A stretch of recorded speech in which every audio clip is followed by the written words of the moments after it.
The connective tissue type is identified by an iris that has a coarse, unstructured fibre pattern. Sectors of iris fibres may appear to be matted, like wet combed hair.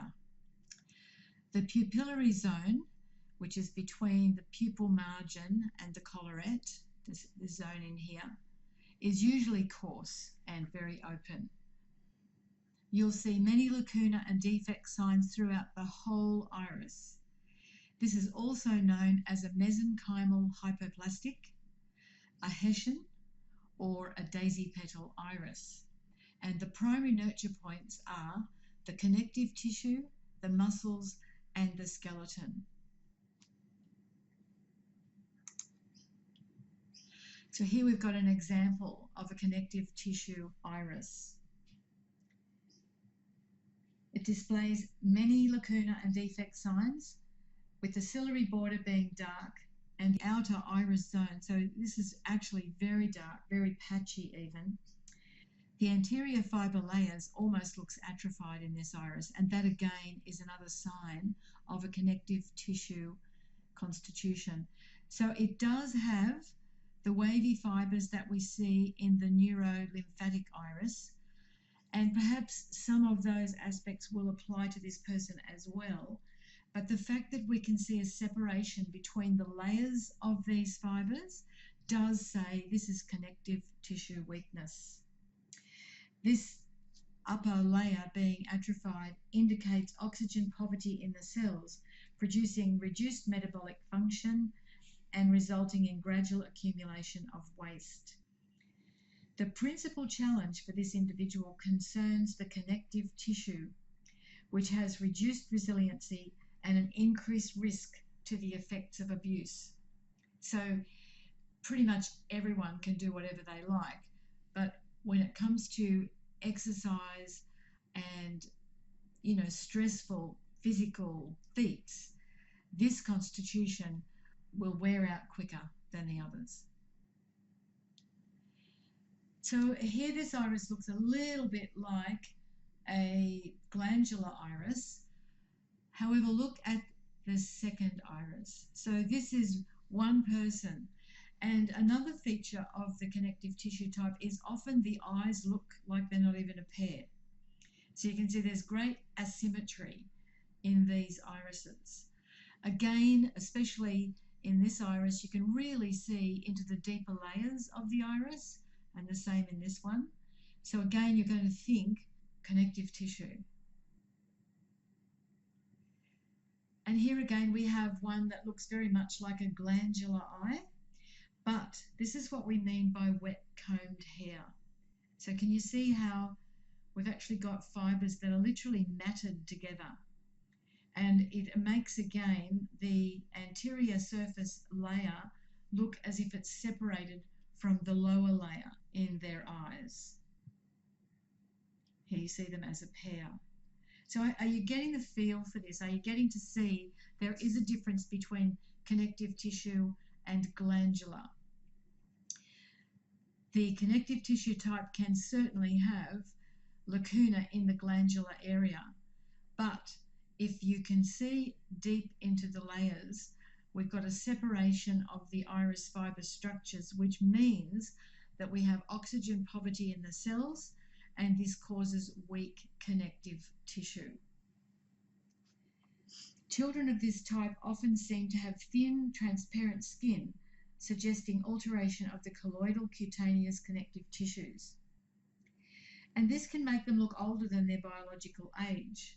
Unfortunately, when they get past 30, they can really look older than their age. So if they do things like smoking, if they don't drink enough fluids, if they drink the wrong sorts of fluids, this can definitely impact on the health of their cells, and so they are contenders for rapid aging. Women of this type are often going to have a slight, delicate build with poor posture and skeletal weakness. They tend to develop problems below the waist, including abdominal, pelvic, and menstrual difficulties, infertility, and bladder complaints. Most of their complaints are attributable to reduced tone or prolapse of the pelvic organs. What about when they're adults? Connective tissue weakness can affect the bowel, the glands, and the nerve supply. The tendency towards reduced tissue support and reduced metabolic function is linked to poor cross-linking of collagen. In normal people, collagen production slows down in our mid-20s, and we've virtually got no collagen production after the age of 40. But with the connective tissue type, this process seems to stop much earlier, and collagen is like the scaffolding system that keeps our tissues where they should be. So for this person, early aging is a real possibility if they don't look after themselves. This weakness can lead to prolapsing organs, particularly in the abdomen, and common problems include hemorrhoids, varicose veins, and hernias. Joint problems of the knees, ankles, and feet are going to be discovered when you start taking history. So they might have flat feet, for example. And spinal complaints, including scoliosis, can be an issue. All these conditions contribute to poor posture, which can result in a person who tires easily and is quickly out of breath. They can complain of constant weariness and a desire to lie down after even minor exertion. There is generally a lack of vitality and warmth, and they get very sleepy after eating. You need to maintain their immune system and eliminate the likelihood of extended terms of illness and slow recovery. All conditions become worse with age. So in this iris here, it does again look like the pattern of a glandular type, but observe that we don't have regular, even structure outside the glandular zone. It's very open. You can see right into those deeper layers. And I always say to my students, if you're in doubt, is it glandular or is it connective tissue? Go with connective tissue and you'll be doing the right thing for them. Because you would have heard in that description of common family problems, a lot of those glandular features are included in this type. The difference is that whereas the glandular constitution has weak connective tissue in the glandular system and the heart, the connective tissue type has weak connective tissue throughout their whole body. So that's the basic difference. Just to recap, the connective tissue type can be seen in all colour groups. It's identified by a coarse, unstructured fibre pattern. And you will see many lacuna and defect signs throughout the whole iris. And sectors of iris fibres may appear matted like combed wet hair. Remember, that's what combed wet hair in an iris looks like. These thick strands where the fibres have literally melded together.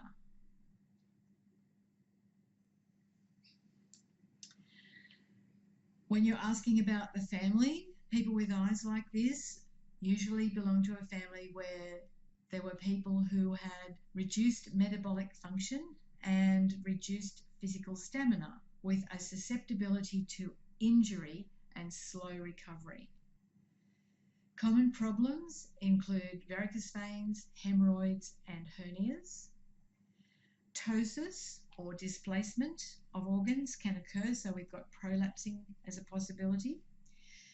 Spinal complaints, poor posture, joint problems involving knees, ankles, or flat feet, a desire to lie down after minor exertion, and slow recovery after exercise. They tend to lack vitality and warmth and experience lethargy after lunch. They are very nurturing and emotionally responsive, and you're going to learn that in Iris 2. These people are beautiful people. and they see the best in others. Well, isn't that nice? So instead of telling a person with an iris like this that they're weak, that they're falling to pieces, which is not true, you can say, these people are very nurturing and emotionally responsive, and they have this beautiful ability to see the best in others. It's very important that they maintain an ideal weight, and they should exercise regularly, making sure that they warm up and stretch prior to and cool down afterwards. And we do recommend they avoid contact sports. It's very important they don't smoke. And look at their lesson. Use your natural gift of communication by working with children or people with disabilities. Isn't that lovely? So this is the nature of their very caring. They really do understand the weaknesses of others. And this is just lovely. So this is something nice that you can tell them about themselves. So how are we going to keep them well? We're going to choose the diet appropriate for their colour to start with. And then we're going to eliminate fried foods, fast foods, and foods made with refined flour and sugar. And why are we going to do that? Because these foods are devitalized. They're not really foods. They're highly processed and they rob the body of vital nutrients. For example, in order for someone to metabolize white sugar, you need vitamins and minerals usually present in sugar in its natural state. So you know that sugar from sugar cane starts off, it's molasses, it's black.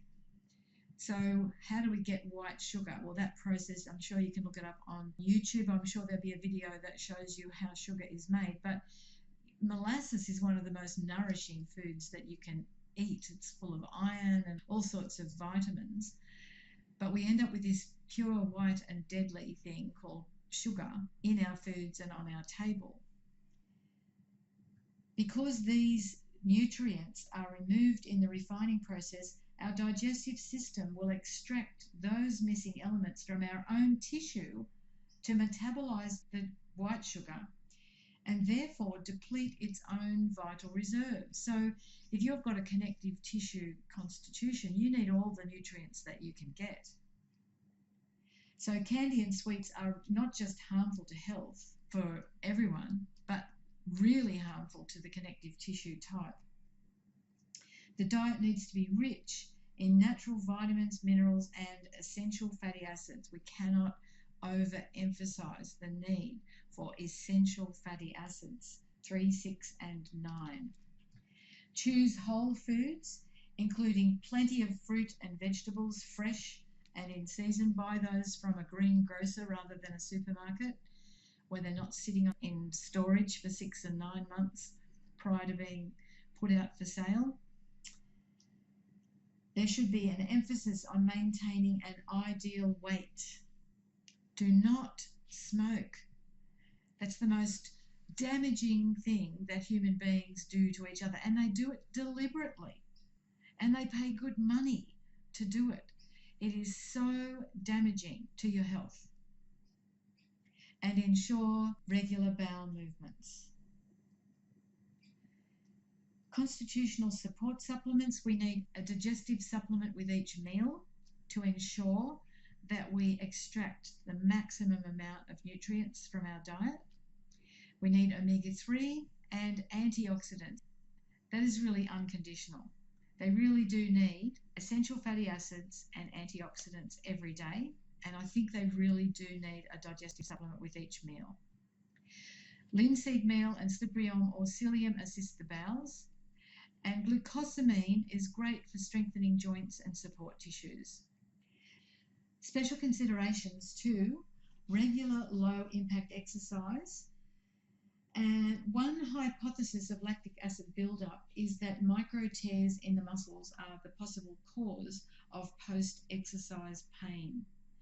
Connective tissue types are particularly vulnerable to this and need to exercise caution by acknowledging this potential. So you should adjust the intensity of their workouts according to their condition and fitness level. and compare their personal ability to themselves and not to others, and pay attention to the need to stretch beforehand and warm down afterwards. So their common deficiencies are all about connective tissue support. They include calcium, vitamin E, silica, magnesium, and calcium fluoride. How common is the connective tissue type? Probably not one of the really common structures that you see, maybe 5%. It's not a really common structure, but when you do see it, it's so wonderful if you can see this before they make their choices as to what they're going to be when they grow up. I love to see children because you can really influence their future life in such a beneficial way by advising them, for instance, if they wanted to be a professional footballer and they've got this connective tissue type, oh my goodness, can you imagine? High impact exercise is really going to be damaging to them. I often wonder about some of the footballers who, get repetitive injuries, whether they might be connective tissue types. It's not like they're so weak in connective tissue they can't stand up. They can, but it's just that they break easily. And, if you could avoid the protagonist, in this case, contact sports, of course that's going to be in their favour. So if we look now at the three recent structural types, we have got all three of them indicating as their primary nurture point connective tissue. So we have the plethoric, they have connective tissue weakness in the gut. So their weakest area is between the collarette and the pupil border. The glandular type has weak connective tissue in the glandular and heart zone. And the structure is pretty good elsewhere. But the connective tissue type has weak connective tissue throughout their whole body. Is that helpful? I hope that you can see that the value of understanding iris structures in a constitutional way. So we've been able to put our dietary recommendations based on their colour, but we're looking at the background health information of the whole family by looking at the structure. This is the area that indicates their dispositions. And having identified these, we can advise them so that they end up being the best example of them that they can be.